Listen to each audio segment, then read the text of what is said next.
Bismillahirrahmanirrahim. Assalamu alaikum. Dear viewers, I am Dr. Nosheen Afsha and you are watching Dr. Nosheen Afsha YouTube.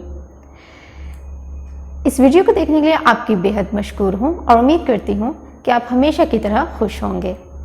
तो मज़ीद videos देखने के लिए मेरे इस चैनल को सब्सक्राइब करें और बेल आइकन को भी प्रेस कर दें। So now let's take a start. तो हमारा आज का टॉपिक ऑफ डिस्कशन है क्वालिटेटिव एनालिसिस, जिसमें हम ये देखेंगे कि क्वालिटेटिव एनालिसिस क्या होता है, उसकी फर्दर कितनी एनालिटिकल टाइप्स हैं और उसमें जो सॉल्ट एनालिसिस आएगा उसका इंट्रोडक्शन, डिफरेंट टेस्ट्स जो कि सॉल्ट एनालिसिस के लिए यूज़ किए जाते हैं और फर्दर सॉल्ट की कंपोजिशन में जो एसिड और बेसिक रेडिकल्स होते हैं या कैटाइंस और एनाइंस कंपोनेंट्स, उनकी डिटेल्स, उनका इंट्रोडक्शन और उनकी कैटेगरीज डिस्कस करेंगे। तो सबसे पहले है क्वालिटेटिव एनालिसिस।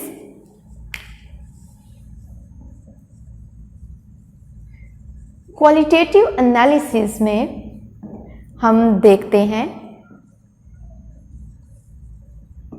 अगर हमारे पास कोई भी सॉल्ट है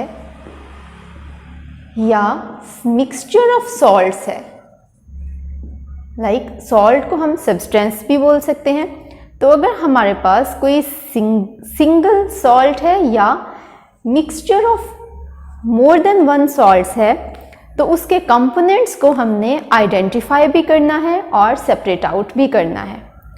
तो इनको हम कहते हैं qualitative analysis. That means qualitative analysis में हम उसकी क्वालिटी, उसकी नेचर स्टडी करते हैं। So it's proper definition would be the qualitative analysis deals with the identification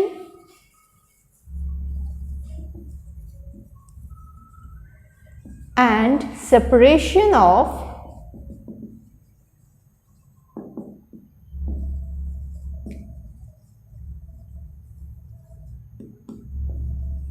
components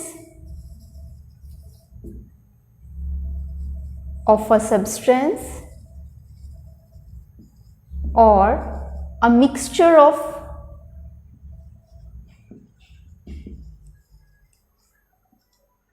substances or a mixture of salts.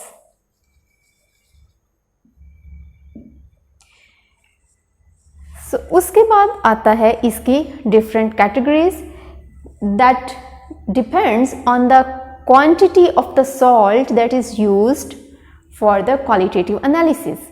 That means हमें salt की कितनी amount चाहिए, तो उस अमाउंट के लिहाज से इसकी फर्दर कैटेगरीज की गई हैं। सबसे पहले उसमें आता है micro analysis,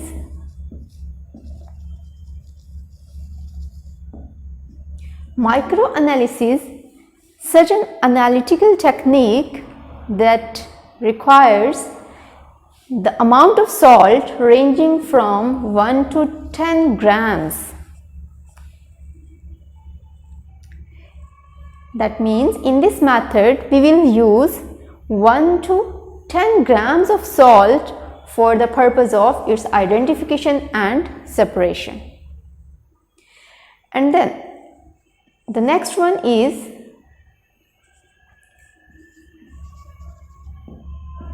semi-micro analysis. This is macro analysis. Then it comes semi-micro analysis, in which such an analytical technique in which the amount of salt required for the purpose of its qualitative analysis ranges from 10 to 100 milligrams. Then comes micro analysis. In this analytical technique, the concentration of salt ranges from 1 to 10 milligram. Not concentration, actually the amount required for its qualitative analysis, that ranges from 1 to 10 milligrams. And the fourth one is ultra micro analysis, in which the amount of salt required is less than 1 milligram. That means 1 milligram से भी कम amount में हमें salt required होगा. सो ये थी हमारे पास 4 types के analytical methods जो कि अमाउंट ऑफ सॉल्ट पे डिपेंड करते हैं. जितना अमाउंट हमें चाहिए होगी सॉल्ट का उसी लिहाज से हम इनको इन कैटेगरीज में रखेंगे. नेक्स्ट हम देखते हैं सॉल्ट. सबसे पहले आता है सॉल्ट एनालिसिस. सॉल्ट एनालिसिस में हम क्या करते हैं? The identification of acid and basic radicals of a given salt. Analysis, that is identification.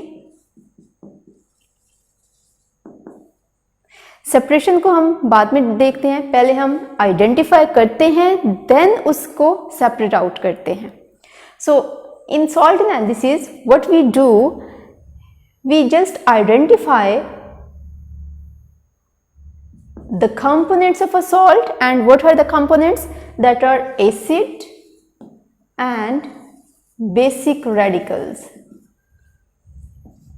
So actually that means the cations or anions. क्योंकि for example suppose आपके पास कोई salt है sodium chloride, तो ये इसमें एक स्पीशी पॉजिटिव है, that means cation है, दूसरी एनायनिक है. तो कैटाइनिक और एनायनिक स्पीशीज मिलके सॉल्ट बनाती हैं. इसी तरह डिफरेंट सॉल्ट में हम इनको रेडिकल्स बोलते हैं in the case of qualitative analysis. तो हम इन्हीं ऑइंस को आइडेंटिफाई करते हैं पहले और उसको हम रखते हैं सॉल्ट एनालिसिस में. और इसके लिए हम कौन कौन से टेस्ट यूज करते हैं? उन टेस्टों को 2 तरह के कैटेगरीज में रखा गया है, via dry test and wet test. Dry and wet test 2 तरह के टेस्ट होते हैं जिनके जरिए हम एसिडिक और बेसिक रेडिकल्स को आइडेंटिफाई करते हैं और इन्हीं आइडेंटिफिकेशन को हम सॉल्ट एनालिसिस कहते हैं. So let's see what is dry test and what's wet test. Dry test में हम basically use करते हैं solid salt. अगर इसका कोई aqueous solution हो salt का, तो उसमें हम क्या करते हैं कि aqueous medium या water को evaporate करवा दिया जाता है और जो सॉलिड मैस बचती है हमारे पास पीछे, जो सॉल्ट बचता है, उसको हम फर्दर ड्राई टेस्ट के लिए यूज़ करते हैं. और वेट टेस्ट में क्या होता है कि हम सॉल्यूशन इसका सॉल्ट का यूज़ करते हैं. कोई भी सॉल्ट का सॉल्यूशन हो या वो सॉल्ट बजाते खुद लिक्विड फॉर्म में हो, तो उसको हम वेट टेस्ट की कैटेगरीज पे रखते हैं. वेट टेस्ट के थ्रू हम उसको एनालाइज करेंगे. So after this let's see the composition of the salt, that is acid and basic radicals. तो सबसे पहले हम देखते हैं acid radicals, that are anions.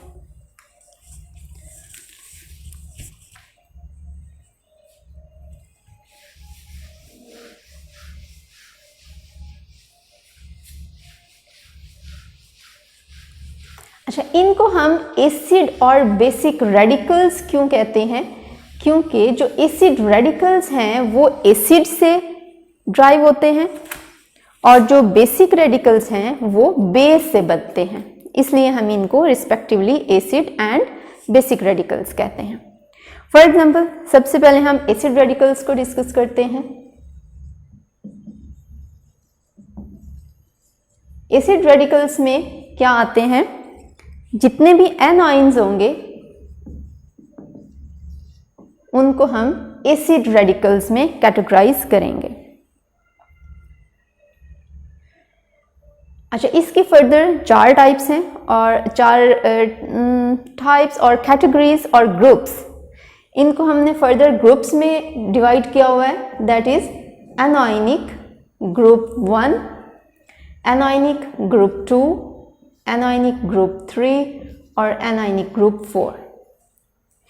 यहाँ पे आपके पास आप चॉइस है कि इनको रोमन न्यूमरल्स में लिखें या इस फॉर्म में लिखें। हम इन्हें इस फॉर्मेट में लिख देते हैं 1, 2, 3 एंड ग्रुप 4। अब हम देखते हैं कि इस ग्रुप एनायनिक ग्रुप 1 को जनरली वोलेटाइल ग्रुप भी कहा जाता है। और इसमें क्या होता है, इसकी आइडेंटिफिकेशन क्या है कि वोलेटाइल ग्रुप में जितने भी एनाइंस हैं वो वाले सॉल्ट्स डिकम्पोज हो जाते हैं by reaction with dilute sulphuric acid.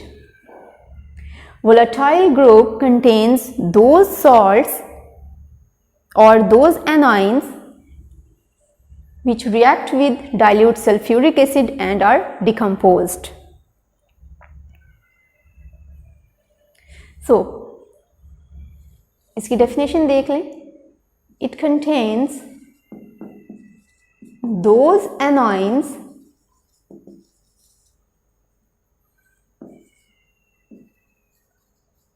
whose salts are decomposed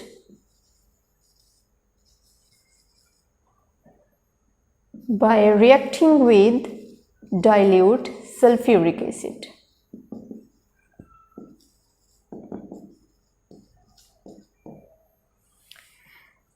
अब इसमें कौन कौन से ग्रुप्स आएंगे? दैट आर कार्बोनेट, चाहे वो सॉल्युबल हो या इनसॉल्युबल कार्बोनेट हो, दोनों इसी ग्रुप में आएंगे। The next one is bicarbonate,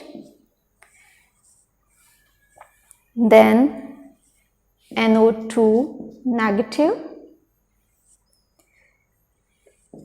S2 plus and S2O3 2 negative. ये एनाइंस एनायनिक ग्रुप 1 में लाई करते हैं। और इसकी आइडेंटिफिकेशन क्या है, इसकी पहचान क्या है कि ये इनके सॉल्ट्स, इन एनाइंस के सॉल्ट्स डाइल्यूट सल्फ्यूरिक एसिड के साथ रिएक्ट करके डिकम्पोज हो जाएंगे। नेक्स्ट जब हम इनको 1 बाय 1 आइडेंटिफाई करेंगे, देन फर्दर रिएक्शंस की डिटेल्स हम उनमें देखेंगे। So our next group is group 2, anionic group 2. It includes those anions whose salts give a precipitate with barium chloride solution. So इस कैटेगरी में वो एनाइंस आते हैं जिनके सॉल्ट्स बैरियम क्लोराइड सॉल्यूशन के साथ रिएक्ट करके पीपीटी बनाते हैं। For example,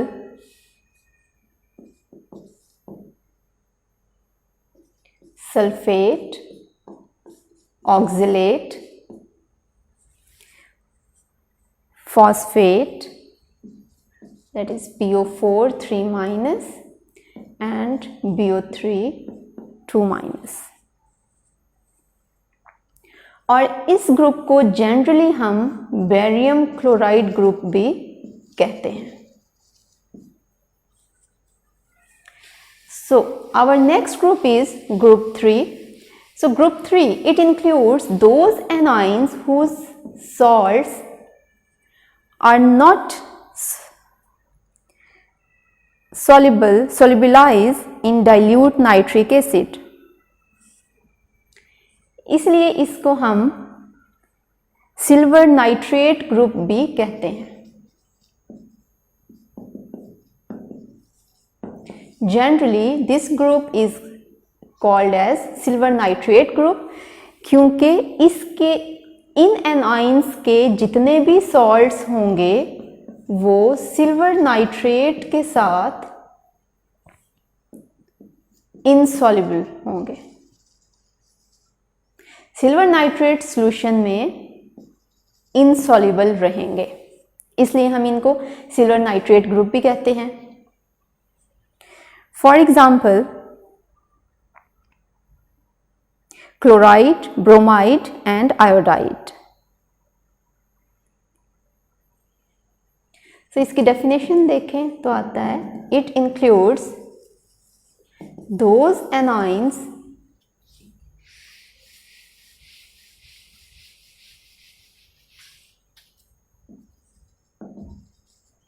whose salts are insoluble in silver nitrate solution. For example, that is chloride, bromide and iodide. So next है हमारे पास group 4 and it includes those anions that do not form volatile compounds with dilute sulfuric acid.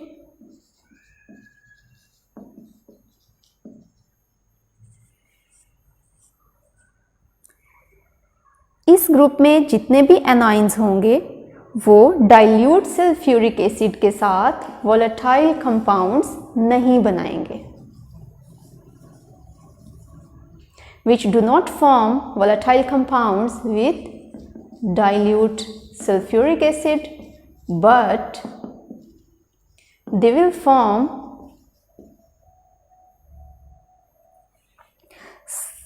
soluble barium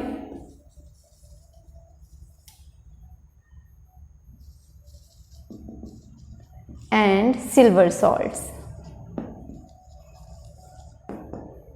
That means अगर barium chloride या silver nitrate के solutions के साथ इस group के anions को रिएक्ट करवाया जाए तो वो बेरियम क्लोराइड के साथ भी रिएक्शन देंगे और सिल्वर नाइट्रेट के सॉल्यूशन के साथ भी रिएक्शन देंगे, बट जो उनका बेरियम सॉल्ट बनेगा या सिल्वर सॉल्ट बनेगा वो सॉल्युबल फॉर्म में होगा, वो प्रेसिपिटेट नहीं बनेंगे उसके।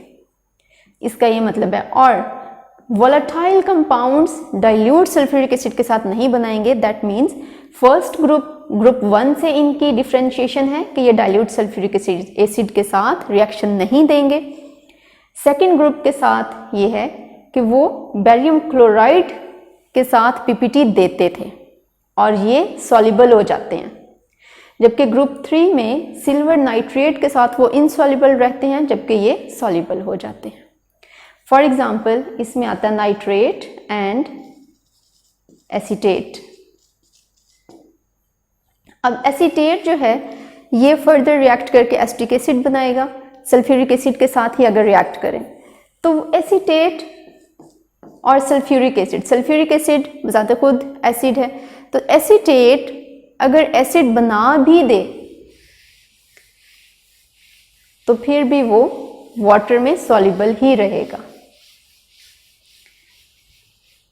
लेकिन ये वीक एसिड है और सल्फ्यूरिक एसिड के साथ डाइल्यूट सल्फ्यूरिक एसिड के साथ ये रिएक्शन नहीं देगा।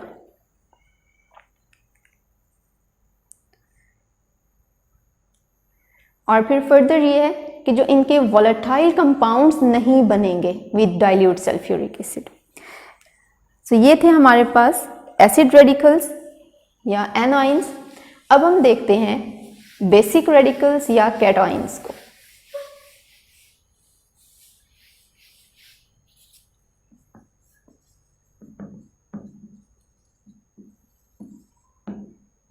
बेसिक रेडिकल्स और कैटाइंस, जितने भी कैटाइंस हैं उनको हम बेसिक रेडिकल्स के ग्रुप में रखेंगे और इनको हम सेम सॉल्युबिलिटी के बेस पे फर्दर कैटेगराइज करते हैं into 6 groups. For example group 1, group 2।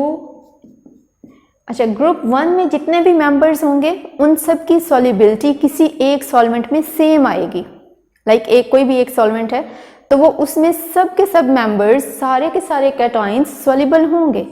और अगर कोई किसी ग्रुप के एनाइंस किसी सॉल्वेंट में सॉल्युबल नहीं है तो उस ग्रुप के सारे मेंबर्स उस सॉल्वेंट में सॉल्युबल नहीं होंगे। तो इसका मतलब है हम उन्हें सॉल्युबिलिटी की बेस पे कैटेगराइज करते हैं इनटू डिफरेंट ग्रुप्स, और उसमें हमारे पास आ जाते हैं ग्रुप 1 में सिल्वर, लेड। अच्छा, लेड जो है ग्रुप 1 में भी आएगा और ग्रुप 2 में भी आएगा। फर्दर इसको जो कंफर्मेटरी टेस्ट करेंगे उसकी बेस पे फिर हम इसको कंफर्म करेंगे। और यहाँ पे आएगा मर्क्यूरस, Hg2 एंड 2+ है तो इट मीन्स ये Hg+ की फॉर्म में है, लेकिन ये मोलिकुलर फॉर्म में होता है इसलिए हम इसे Hg2 की फॉर्म में लिखते हैं। ग्रुप 2 में आ जाएगा lead, Hg2+, that is mercurous and this one is mercuric, then cupric, Pi2+, cadmium in 2+ oxidation state, antimony in 3+ oxidation state, and stannous and stannic। ये सारे मेंबर्स ग्रुप 2 में आएंगे। देन हमारे पास है ग्रुप 3, इसमें हमारे पास है ferrous, ferric, chromium and aluminium. Next हमारे पास है ग्रुप 4, उसके मेंबर्स हम देखते हैं।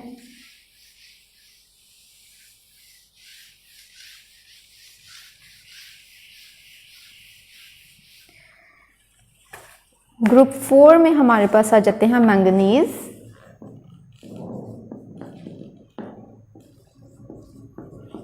To+ oxidation state, then cobalt, nickel and zinc. Then group 5 में हमारे पास हैं calcium, strontium and barium. Then group 6 में आ जाएंगे सोडियम, पोटेशियम,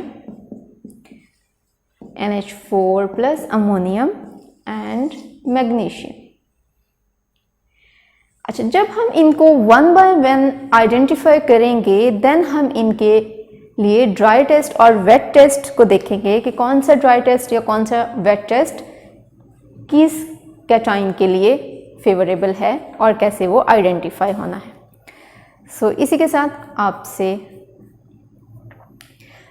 इसके साथ हम एंड करते हैं।